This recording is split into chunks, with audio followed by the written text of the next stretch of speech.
እቺ ጊዳር ሆና 27 26 ተሰጣለች። እቺ 35 አሁን ኦኬ። እቺ ጥቁሯ ማለት ነው። ያቺ ወደዛ የምትመጣው አያት ያቺ ከውስጥ የምትመጣው ነጭዋ እሷ ስንት ትሰጣለች? እሷ አሁን 40 ትሰጣለች። ኧረ እባክህ አቨሬጅ ግን ስንት ሊትር ታገኛለህ? አማክ 28። ሰላም ቤተሰቦችና ተመልካቾች፣ ሰሞኑን አንድ ምርጥ የተሻሻሉ የወተት ላሞች እርባታን ጎብኝቼ ነበር። በርካታ አስተማሪ ተሞክሮዎችን ያገኙበት ትምህርታዊ ጉብኝት ነበር። ካስገረሙኝ ጉዳዮች መካከል በቀን 40 ሊትር ወተት መስጠት የሚችሉ ላሞችን ማየቴ ነበር። እኔም እንደዚህ አይነት ላሞች ቢኖሩኝ ብዬም ተመኝቻለሁ። ለማንኛውም ቪዲዮውን እስከ መጨረሻው በመከታተል በተሻሻሉ የወተት ላሞች እርባታ ዙሪያ ጠቃሚ ተሞክሮ እንዲያገኙ ምኞቴና ፍላጎቴ ነው። ሰብስክራይብ፣ ላይክ እና ሼር ማድረግ እንዳይረሱ። አመሰግናለሁ ታሪኩ። ቤስት የሰሩ ሰዎች ለሌሎች ደግሞ አርሶ አደሮች ለሌሎች ኢቭን ከውጭ ሀገር ሁሉ መጥተው መስራት የሚፈልጉ አሉ። ተሞክሮ ሼር እንዲያደርጉ ነው። ላም ማለት እንክብካቤ ነው ይፈልጋል። እንክብካቤ ስታደርግ ምንድነው የግድ አሁን እኛ በከተማው ስንሰራ ብዙዎቹ የከተማ ግብርና ሲሰሩ ምን እንደሚያደርጉት ውስጥ አስረው ነው የሚያስቀምጡት። ኦኬ።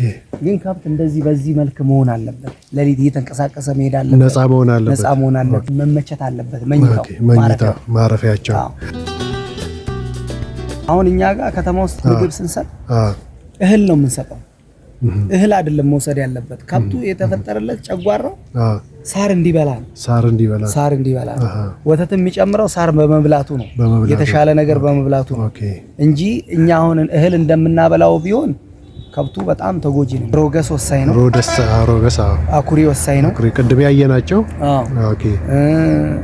ሳይሌጅ ወሳኝ ነው። ሳይሌጅ 60% ነው የምንጠቀመው አይደል? ኦኬ 60% ነው የመኖን 60% ሳይሌጅ። ሌላዎች ደግሞ እና ኩሪ እና ቦሎቄ እና ማሾ፣ ባቄላ፣ ገብስ እሱ ቢያንስ 30% ነው የምንጠቀመው። ኦኬ። ስለዚህ ይሄ ወሳኝ ነው። እነዚህን ባጠናከረ መልኩ ይበላሉ። እንደዚህ ስታረግ ይሰጣዋል። በሽታም አያዳክማቸውም። በሽታም አይቋቋማል። ኦኬ። ክትባት ስናደርግ ክትባት ላይ እስኪደርስ ድረስ የሚወልደው ከብትና የጥጃው ቦታው መለያየት አለበት። ኦኬ።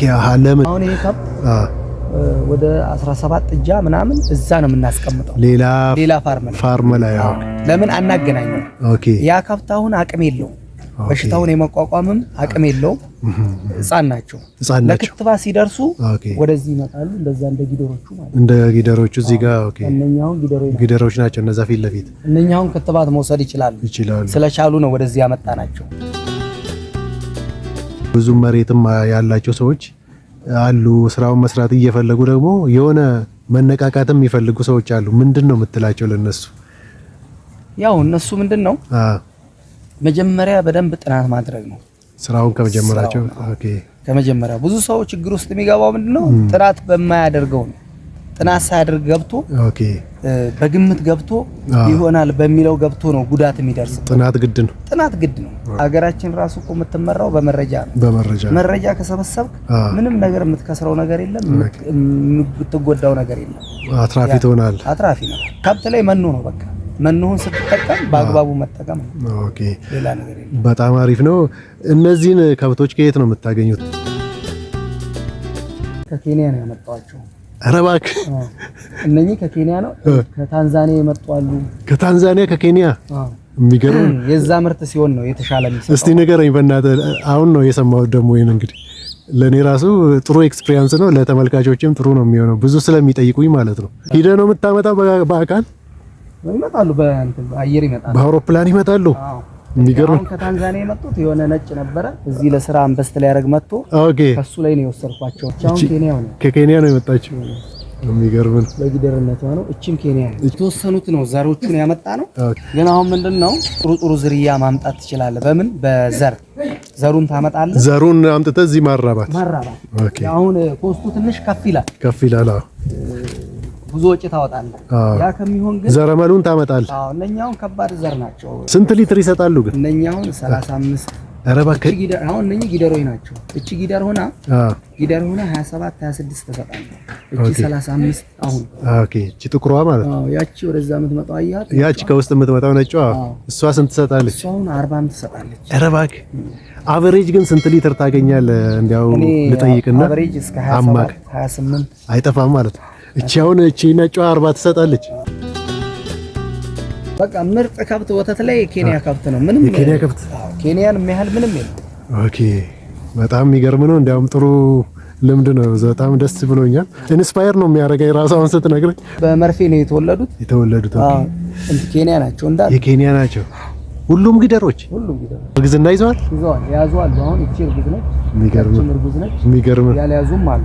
የሚገርም ነው። በጣም ደስ የሚል ነገር ነው። ታንዛኒያ መጡ ያልኩህ ታንዛኒያ እቺ የምታውቀው ቀይዋ ያቺ ማለት ነው። የስራን ፍልስፍናም ራሱ ብትነግረኝ ደስ ይለኛል። ያው እኔ ብዙ ነገር ምንድነው በማየት የሆነ ነገር ሰርች በማድረግ እኔ አሁን ይሄን አሰራር ያየሁት ከሆላንድ ሀገር ነው። የቦሎቄውን ከሆላንድ ምርጥ ተሞክሮ ወሰድካ? ከነሱ ላይ ወስጄ የሚያደርጉትን በጣም ተከታተልኩት፣ መረጃውን አገኘሁ። ግዢው ማለት ነው የዛ ሀገር ነው ከኛ ሀገር አንፃር የቱ ነው የሚሻለው? ዋጋው ከልምድ የሚቀንሰው የነሱ ይሻላል። ምክንያቱ ምን ሊሆን ይችላል? የነሱ የሚሻለው ምንድነው? እኛ ገና ወደ ስራው መግባታችን ነው። የኛ ፐርሰንታቸው ትንሽ አይደለ? የኖሩበት ነው። ያችን ፐርሰንት ትንሿን ፐርሰንት ትልቁን ስናገኝ በጣም ውድ ነው የምንገዛው።